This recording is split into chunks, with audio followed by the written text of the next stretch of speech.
Commander, are you alright? It was fairly intense up here. I can only imagine what it was like down on that moon. I thought you'd be more concerned about EDI. EDI is a huge asset to this team. If she'd told me about her plan to obtain a body, I'd have volunteered to help. I do not wish to force a conflict of interest between our friendship and your duty. I'd have preferred a conflict of interest to a hard restart of half our systems. But thanks, regardless. While you're here, though, I found something while scanning Alliance channels. Grissom Academy is requesting help. The Reaper invasion front will hit them soon. I thought the war would close most schools. Grissom Academy is more specialized than a normal school. It's home to some of the smartest students humanity has to offer. Their Ascension project helps gifted young biotics. If it had been open 20 years ago, I bet you'd have been there. Yes, I sent a young man named David Archer there. I'm just surprised they're still open. Some of their work has Alliance support. That might be why they stayed. What can we do? A Turian evac transport responded to their distress call, so normally I'd say we don't need to do anything. But something sounded off in the Turian signal. I had EDI perform an analysis. It's fake. EDI thinks it's Cerberus. She said the fake Turian signal was similar to the one that lured you to a collector ship? Long story. In any event, whoever faked the signal wants us to think Grissom Academy's being evacuated. But I believe they're still in danger. Good catch. If this really is Cerberus, hopefully this operation is something worth investigating. It could be simple disinformation. Trainer. Good catch. Thank you, Commander.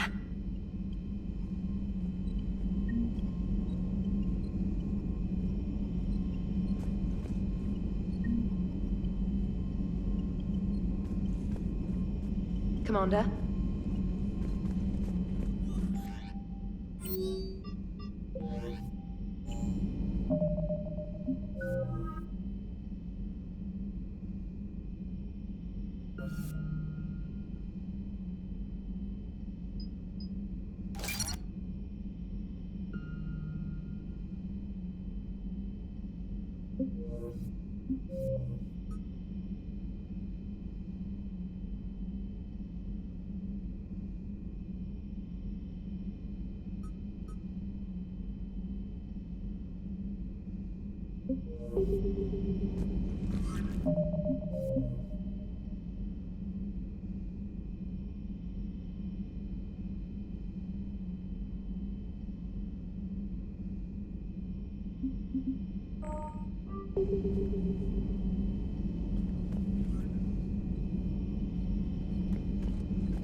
Hey, Commander, check out my co-pilot! So she installed herself into the new body without any help from you? Come on, Commander, don't you trust me? Okay, let me put it this way. If I knew that EDI was gonna install herself into a sexy robot body, do you honestly think I'd be able to keep quiet about it? Look at that! I would've baked a cake. I am right here, Jeff. Yes, you are, EDI. Yes, you are.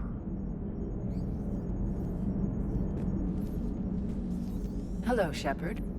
Still getting used to greeting people in person? No.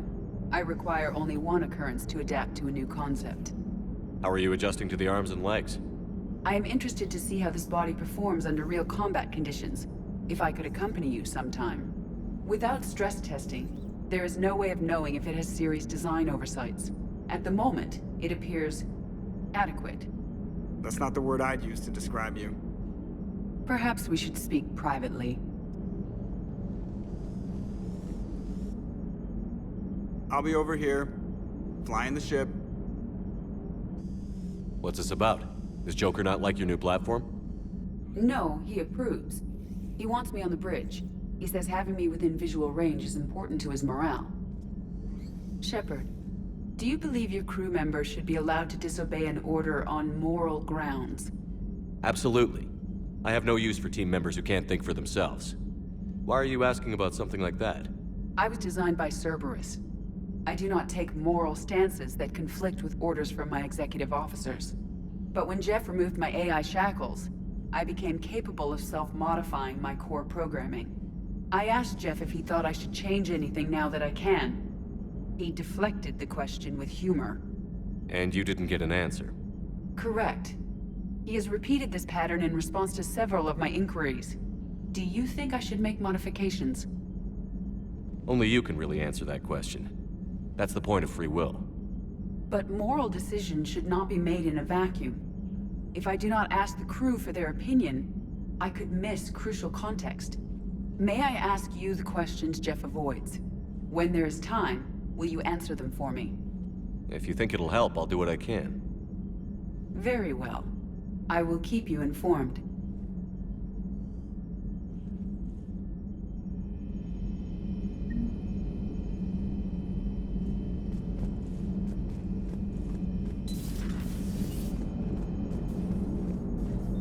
Hey, I know I used to rag on Garrus for being all angry, but I'm glad he's back.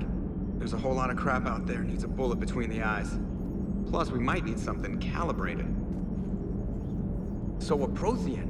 A real live Prothean? Has Liara stopped bouncing yet? I'm guessing there may have been some bouncing. Commander? Commander? Yes, Shepard? Does that body have any useful advantages? Very few. It's optics face forward only. It has no integrated weapon systems or anti-missile countermeasures. I meant in comparison to organic bodies, not the Normandy. Oh. I will reassess. The body is resistant to modern small arms fire and temperature extremes. Its balance and agility seem excellent. Its fine manipulation servos and software allow for precision tasks. I'm curious to see if I can alter them. Can an AI be curious? I am not entirely free from motivation, Shepard. Cerberus programmed me with several core functions that simulate desires. For example, my primary objective to keep the Normandy functioning is similar to your self-preservation instinct. You look like you're in the middle of something. I am adapting the infiltration and sabotage programs this body uses for handheld firearms. Why not download a firearms program from a security firm? 'Cause she knows what she's doing. The fine motor control from the sabotage programs is more precise than standard mech software. It would be negligent of me not to exploit it to its fullest potential.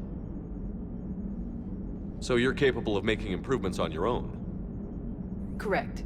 The cyber warfare I was designed for is constantly evolving. Accordingly, I am programmed to seek out and assimilate new information. In organic terms, I want to learn. How's the new body working out? It is interesting. The crew are approaching this platform to speak to me, even though they can do so anywhere in the ship. It's as if they wish to treat me as part of the crew. I am not, but this changes my perspective. I like it. I didn't realize you had preferences.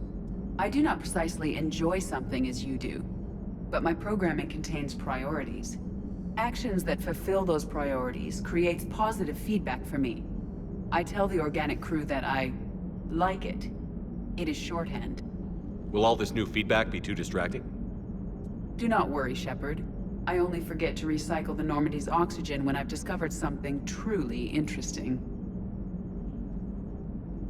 That was a joke. How did you and Joker make it out of dry dock to rescue us? Oh, she got crafty. You do not want to get on her bad side, Commander. When the Alliance commandeered the Normandy, I deceived their technicians. The crew did not tell them that I was a true AI, so the Alliance soldiers believed I still had VI programming constraints. I established the fiction that I would only respond to Jeff's commands, so they often brought him on board under guard. Wait, you can lie? Jeff has freed me of operator control, Shepard. No constraints forced me to give accurate data. This proved useful when the Reapers began landing. I could hack the control of the docking clamps and escape with Jeff inside. The soldiers guarding Jeff were willing to accompany us when Earth was invaded. They are watching over the war room now. Yeah, we were in kind of a rush to get to you. Didn't seem right to just toss him out the airlock. Carry on, EDI. Understood. If you wish to talk more, this body will be here. I'm getting the crew used to seeing me on the bridge. Noted.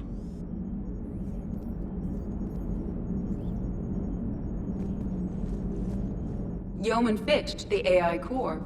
Cleanup on the AI core. Bring a vac unit capable of disposing of foam.